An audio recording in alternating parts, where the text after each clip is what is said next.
예, 반갑습니다. 네, 오늘 우리 함께 나누실 이 누가복음 5장 1절에서 6절까지 말씀은 여러분들 너무나 잘 아시는 말씀입니다. 그래서 오늘 일상에서 이 기적으로라는 제목으로 함께 말씀을 나누고자 합니다. 아, 여러분 일상이라는 것은 그거죠. 늘 똑같은 어떤 패턴에 반복되는 삶을 의미합니다. 그렇죠? 그래서 우리가 일어나서 뭐 밥 먹고 또 출근하고 근무하고 뭐 퇴근하고 또 씻고 자고 이런 뭐 단순한 삶의 패턴과 양식을 일상이라고 합니다. 어쩌면 새벽에 우리가 일찍 나와서 드리는 이 예배도 어, 저와 여러분에게는 전혀 어색함이 없는 일상이라 할 수 있겠습니다. 아니면 수요일 날 또 금요 예배다 뭐 주일 공예배가 또 있죠, 그죠? 예배하고 찬양하는 그러한 삶들이 마찬가지로 우리의 일상이라고 할 수 있을 것입니다. 그런데 이것을 기적이라고 인식하는 사람은 없을 것입니다. 지극히 일반적이기 때문이죠. 적어도 예배하는 저와 여러분에게 있어서는요. 여러분 오늘 이 새벽에 우리가 이곳에 있음이 정말 기적적인 일입니다 라고 한다면 그렇게 썩 공감하지는 못할 것입니다. 그리고 어제 저녁에 맛있는 된장찌개를 사랑하는 아내와 그리고 자식들과 함께 도란도란 모여서 저녁 식사를 하게 되었다라고 하는데 그것조차도 사실은 일상이지 기적이라고 말하지는 않을 것입니다. 그런데 반대로 여러분 누군가에게는 기적적인 일이 될 수 있습니다. 예수 믿으라고 갖은 수를 써서 안 나오던 어떤 집사님의 남편이 있었습니다.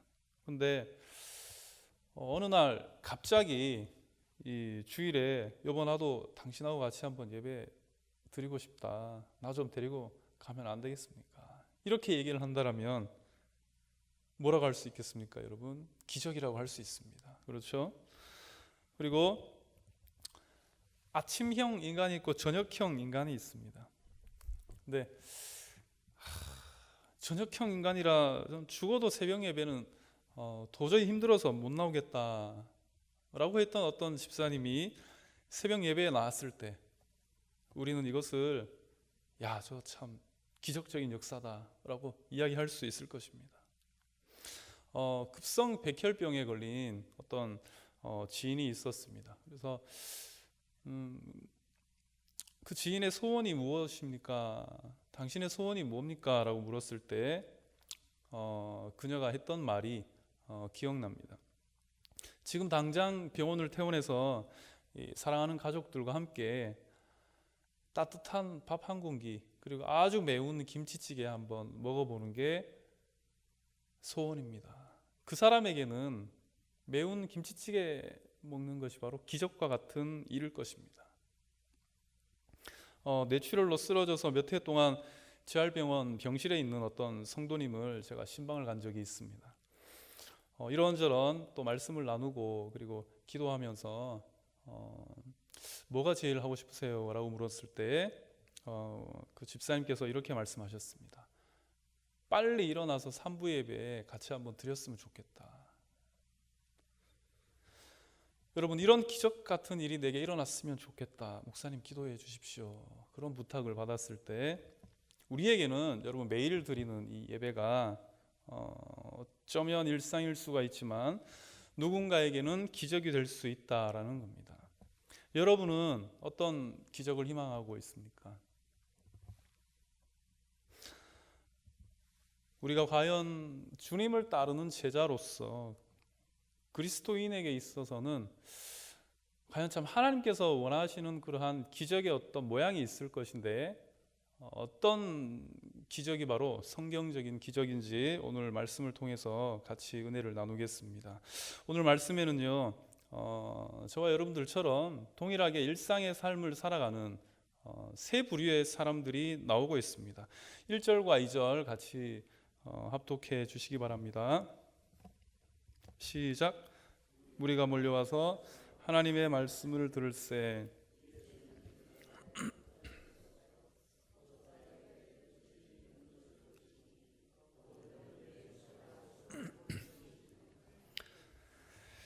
예, 아멘.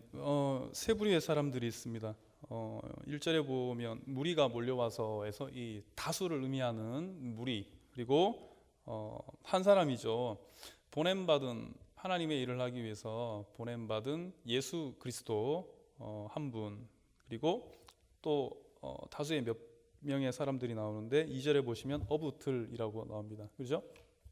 자, 이 세 부류의 사람들 일상과 기적을 오며 가며 동일하게 똑같이 일상적인 삶을 살아가는 이 세 부류의 사람들이 있는데, 먼저 무리들의 경우입니다. 무리들은 어떤 일상을 살아가고 있었던 사람들인가 하면 복음서에 보면 그리스도가 가는 곳곳마다 많은 무리들이 그리스도를 쫓아다닙니다. 따라다닌다라는 겁니다. 그 따라다니는 삶이 일상이 된 사람들을 무리들이라고 복음서에서는 지칭하고 있습니다. 여러분, 수많은 기적과 병을 고치고 그리고 귀신을 내어쫓는 그러한 권능을 이 무리들은 지근거리에서 경험했었던 사람들이었습니다. 그렇기 때문에 이 무리들에게는 저런 희망이 있습니다. 나도 예수님 한번 만나봤으면, 그리고 과연 오늘 저분이 우리에게 어떤 말씀을 하실 것인가, 그리고 참 저분의 손길 한번 내가 닿았으면 내 아픈 육체가 나을 텐데, 이렇게 하나의 기적을 기대하며 예수님을 쫓았던 사람들이 바로 여러분 무리들이었습니다. 그래서 이 무리들 가운데에는 아픈 사람들, 병자들, 가난한 사람들, 사회적인 약자와 그리고 소외된 많은 사람들이 포함되어 있습니다. 이것을 가지고 무리들이라고 합니다. 삶에서 기적을 원하고 삶에서 기적을 희망하는 그러한 아주 평범한 일반적인 사람들을 무리들이라고 합니다. 여러분, 우리 주위에 이러한 기적이 필요한 사람이 얼마나 많습니까? 그죠? 밀린 월세, 아픈 다리에 대한 치료, 의사가 현대의학으로 이제 더 이상 손 쓸 수 없는 말기암 환자, 부도 위기의 회사, 조금 더 폭넓게는 북한의 핵 문제, 그리고 미국의 지금 쿠바를 거쳐서 올라오고 있는 플로리다를 강타하고 있는 허리케인 같은 그러한 어떤 문제들 가운데에 수많은 사람들은 오늘 마치 예수를 쫓아다녔던 무리들처럼 기적을 희망하고 있습니다. 여러분들은 어떤 기적을 희망하고 있습니까? 두 번째는 한 분이신 예수 그리스도입니다. 예수님은 한 분이시죠. 하나님의 아들로 이 땅 가운데 오셨습니다. 성육신 하셨습니다. 하나님은 어떠한 신적인 존재입니다. 그리고 예수 그리스도는 성육신이라 하여서 사람의 몸을 입고 이 땅 가운데 오셨습니다. 그러나 그는 신성을 가지고 있습니다. 신성과 그리고 인성을 그대로 가지고 있는 것이 바로 그리스도입니다. 그렇기 때문에 오늘 일상의 삶을 살아가는 부류 중에 두 번째 이 예수 그리스도는 조금 특별합니다.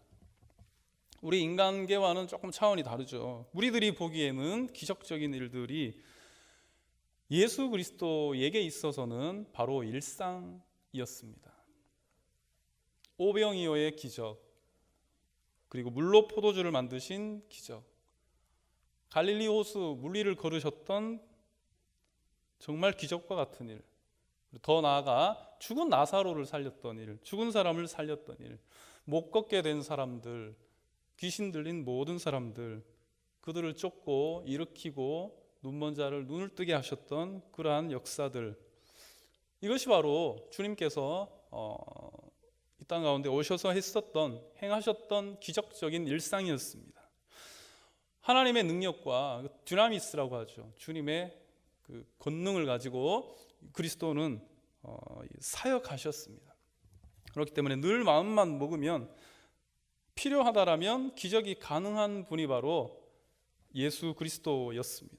그렇기 때문에 어마어마한 하나님의 이 디나미스를 가지고 있는 그리스도에게 공생에 시작하는 그 가운데 마귀가 이렇게 시험을 하고 있죠.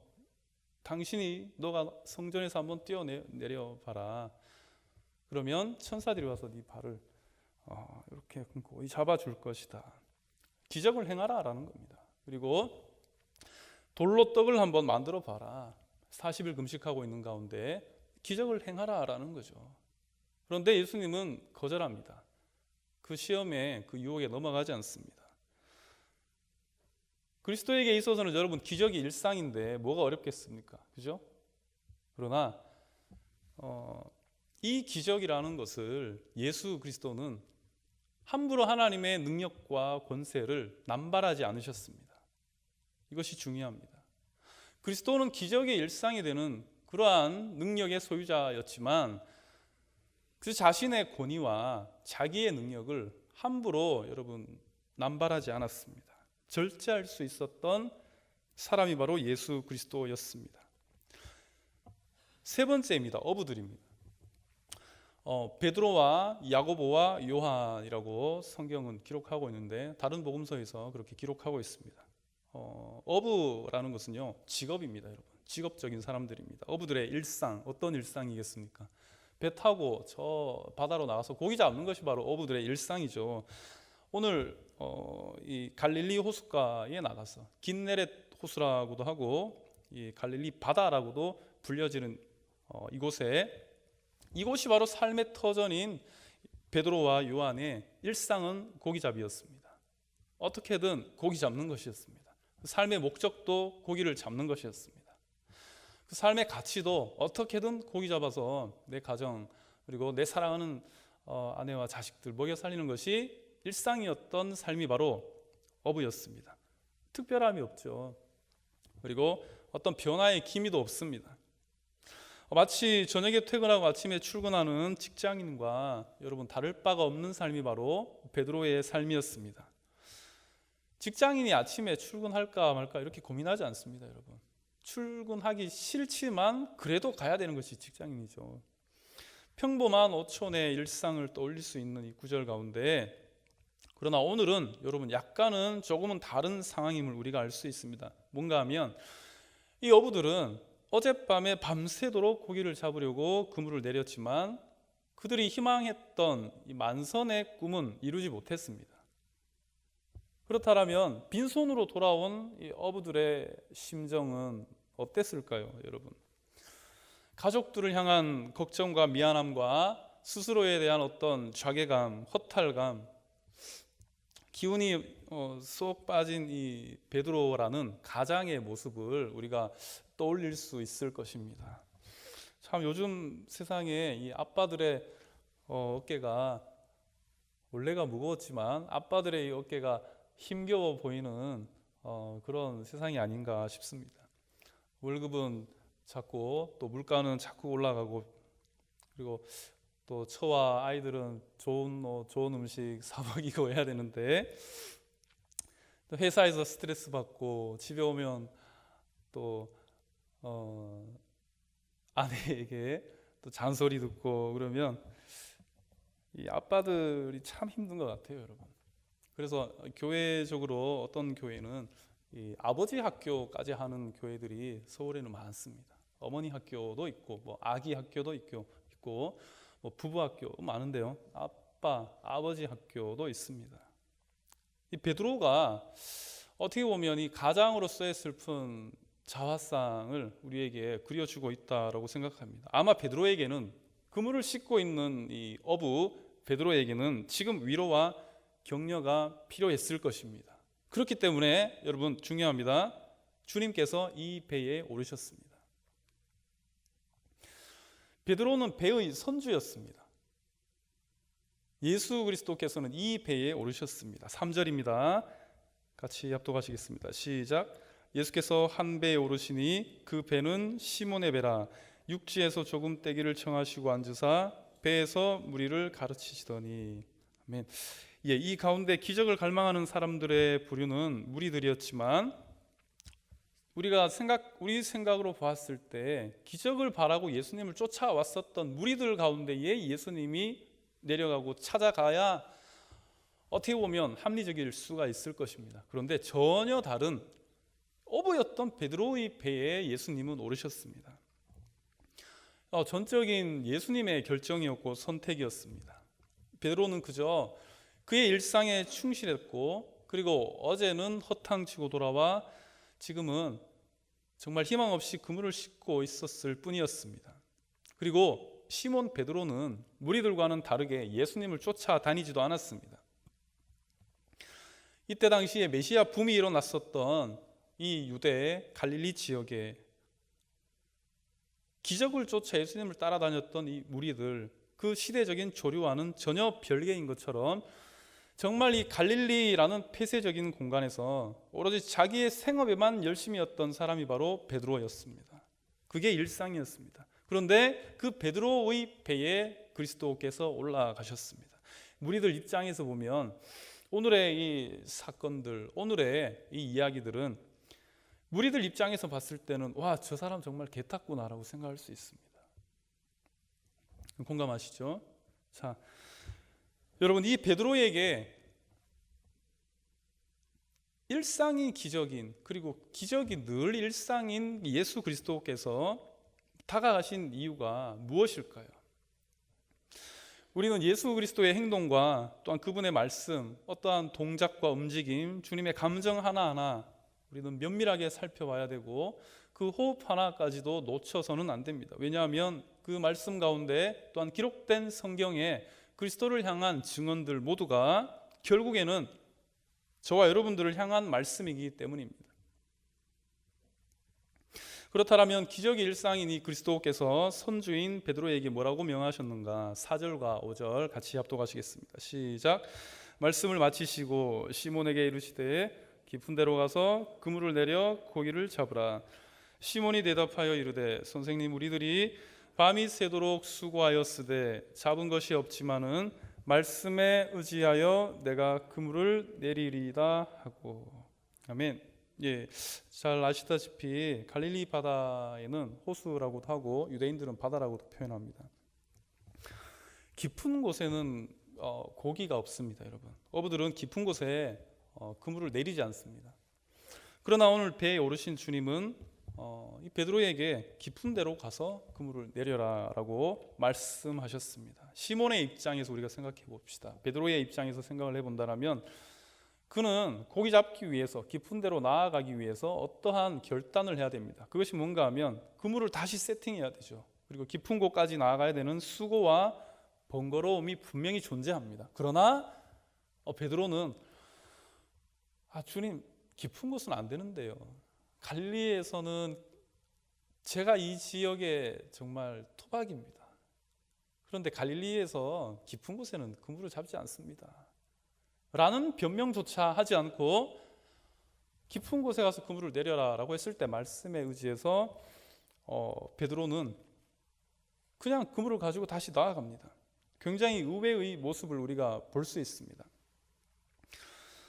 밤이 새도록 주님, 선생님, 밤이 새도록 수고해도 잡은 것이 없지만 말씀에 의지해서 내가 그물을 내려보겠습니다 라는 결단을 하며 나아가는 이 베드로, 여러분 어떻게 가능합니까? 오늘 말씀에 자세히 나오지는 않지만 우리가 정황상, 그 배경상 유추할 수 있는 팩트가 있습니다. 뭔가 하면 그리스도는 정박된 이 시몬의 배에 오르셨죠. 그죠? 성경의 증언입니다. 그리고 무엇인가 하면 배에 오르신 다음에 무엇을 하셨는가 하면 말씀을 전했습니다. 그리고 무리들을 가르쳤습니다. 그리고 정확하게 베드로는 무리들처럼 막 그리스도의 입에 입술에 어떤 말씀인가 집중한 것이 아니라 그물을 그냥 정리하고 있었습니다. 그리고 말씀을 마치고 시몬에게 이르셨다라고 성경은 기록하고 있습니다. 예수님은 선주인 베드로의 배에 올라 무리들에게 말씀을 가르치는 중에 배의 주인인 베드로의 심리 상태를 간과하지 않으셨다라는 겁니다. 이 베드로가 어젯밤 있었던 허탕치고 허무하고 허탈한 마음을 가지고 돌아왔었던 일, 빈손으로 돌아오게 되었었던 모든 일들, 그리고 가장으로서의 짠한 이 베드로의 마음들을 움직일 만한 하나님 나라의 복음을 분명히 배에서 전하고 가르쳤다라고 우리는 상상할 수 있을 것입니다. 그러는 가운데 베드로 자신도 여러분 무리들처럼 자연스럽게 어느새 갈릴리에서 폐쇄적인 그리고 폐쇄적인 자신의 어부의 일상을 살아갔었던 이 베드로가 그 말씀 이후에 그물을 정리하고 있기는 하였지만 그는 이제 무리들의 일원이 되었습니다. 예수님의 말씀에 귀를 기울이게 되었다라는 겁니다. 주님이 도대체 무슨 말씀을 하시는가? 왜냐하면 내 배에 올라갔기 때문이죠. 그렇기 때문에 관심이 갈 수밖에 없습니다. 뭔가를 기대할 만이 있을까? 저분의 말씀이라면 뭔가 모르게 특별함이 있다. 어떤 일이 벌어질 것만 같다. 이렇게 베드로도 그리스도에게 기대하는 무언가가 생겼습니다. 여러분, 무리들이 뭐라고 했는지 기억하시죠? 메시아 예수 그리스도를 쫓아다니는 것이 일상인 사람들, 기적을 바라는 사람들, 대박을 바라는 사람들, 희망하는 제목들이 이루어지기를 바라는 사람들. 그런 어부 베드로에게 그리스도는 깊은 데로 가서 그물을 내려 고기를 잡으라라고 합니다. 이미 베드로는 그물을 정리하고 있지만 그의 마음은 열려 있습니다. 그렇기 때문에 말씀에 의지해서 깊은 곳에 나아갈 수가 있었습니다. 여러분. 이때 우리가 흔히 말하는 기적이 일어났습니다. 6절입니다. 제가 봉독하겠습니다. 그렇게 하니 고기를 잡은 것이 심이 많아 그물이 찢어지는지라.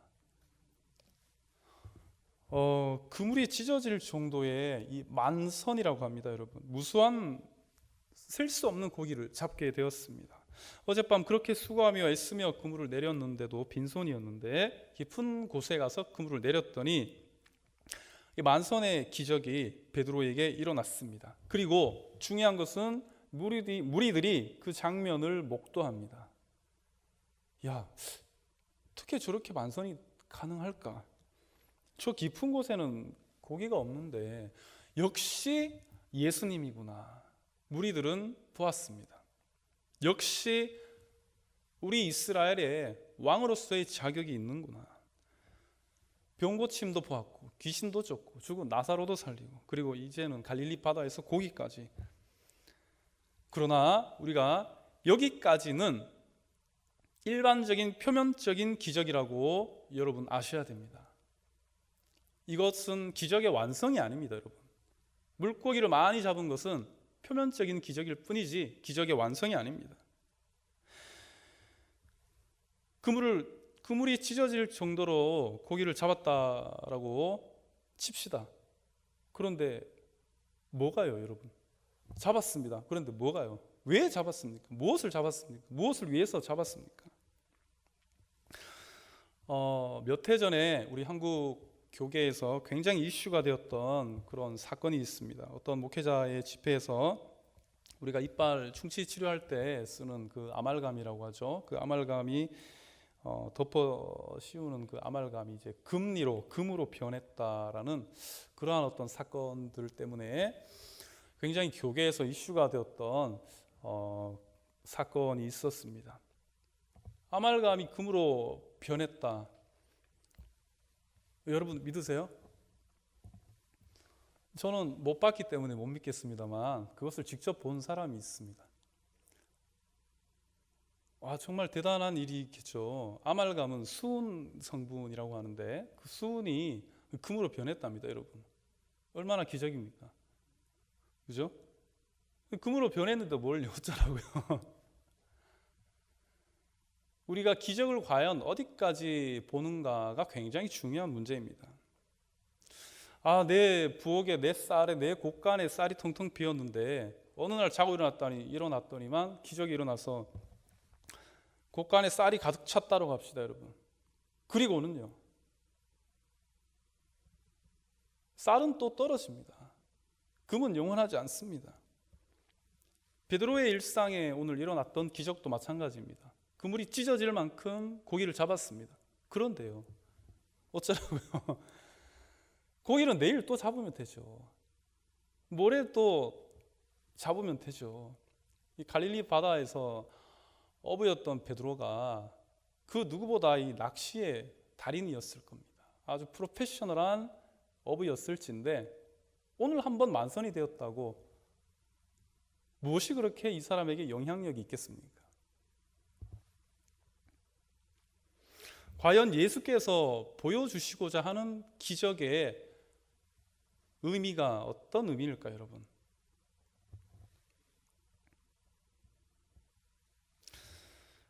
예수님은 오늘 무리들에게 말씀을 가르치는 중이라고 하셨습니다. 너희들이 나를 쫓고 따른다라고 하지만 무리들의 초점은, 오늘 이 베드로의 초점은 그리스도께서 행하는 기적에 초점이 되어 있지 정작 그리스도의 정체성에는 관심이 없습니다.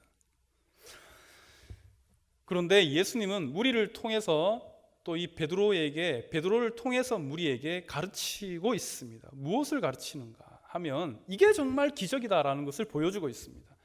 얘들아, 못 걷게 된 사람을 일으키는 것만이 기적이 아닌 일으킨 후에 이 사람의 어떤 삶의 변화까지 나아가는 그 모든 과정들이 바로 기적이다라고 여러분 이야기하고 있는 것입니다.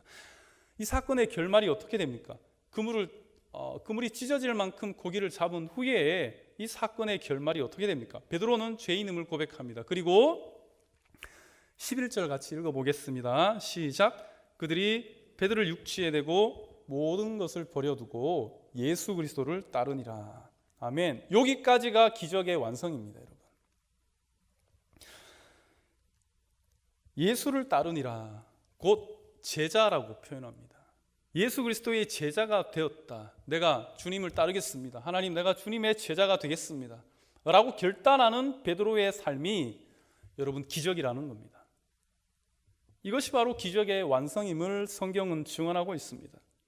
그렇기 때문에 성경에 수많은 예수님의 병고침을 입었던, 은혜를 입었던 못 걷게 된 사람이나 많은 사람들이 눈 뜬 후에, 내가 걷게 된 후에 집으로 돌아간 것이 아니라 항상 복음서에는 예수 그리스도를 따르더라라고 표현하고 있습니다. 그것이 바로 결과였습니다. 무엇인가 하면 제자가 되었다라는 거죠. 이것이 바로 기적입니다. 제자까지 나아갔을 때의 기적의 완성이라는 겁니다. 여러분들은 어떤 기적을 원하고 있습니까? 그저 내 삶의 어떠한 윤택함, 나의 아픈 부분의 치유와 치료, 회복에 대한 초점을 가지고 있다라면 우리는 무리들에 머물러 있습니다. 우리가 적어도 예수 그리스도를 따르는 제자라고 한다라면 우리는 좀 더 여러분 쌈박한 이 기적을 기대해야 됩니다. 이제 말씀을 맺겠습니다. 여러분 어떤 기적을 원하십니까? 우리가 예수 그리스도를 따르는 제자가 되기를 결단하고 갈망하는 저와 여러분이 되기를 간절히 소망합니다. 기적만을 쫓는 무리와 다를 바가 없다라면 이제는 조금 성장하고 성숙한 그리스도인으로 예수를 따르는 제자가 되시기를 바랍니다. 그리스도는 기적이 일상인 하나님의 아들이십니다. 능치 못할 일이 없으신 분이 바로 창조주 하나님의 아들 예수 그리스도십니다. 그렇다면 그 예수를 따르고자 결단하는 저와 여러분들, 그리고 베드로와 같은 이 제자들에게 그리스도는 모든 그분의 dynamis를, 정권을 이임하셨습니다. 그렇다면 제자에게도 동일한 하나님의 권능이, 기적과 같은 역사가 일어난다라는 겁니다. 그렇기 때문에 여러분, 우리가 예수 그리스도의 제자가 되기를 결단하고 주님을 향한 그러한 삶을 살아가기로 결단하게 된다라면 우리에게도 여러분 동일하게 기적이 우리의 늘 일상이 되는 그러한 삶이 펼쳐질 줄로 믿습니다. 앞으로의 남은 우리의 모든 삶들이, 또 저와 여러분의 모든 삶이 이 기적이 늘 일상이 되는 하나님의 역사로 순간순간 채워지시기를 간절히 소망합니다. 기도하시겠습니다. 하나님 아버지, 은혜를 감사합니다. 주님, 제자로서 주님을 잘 따르는 우리의 삶이 될 수 있도록 인도하여 주시옵소서. 감사드리며 예수님의 이름으로 간절히 기도하옵나이다. 아멘.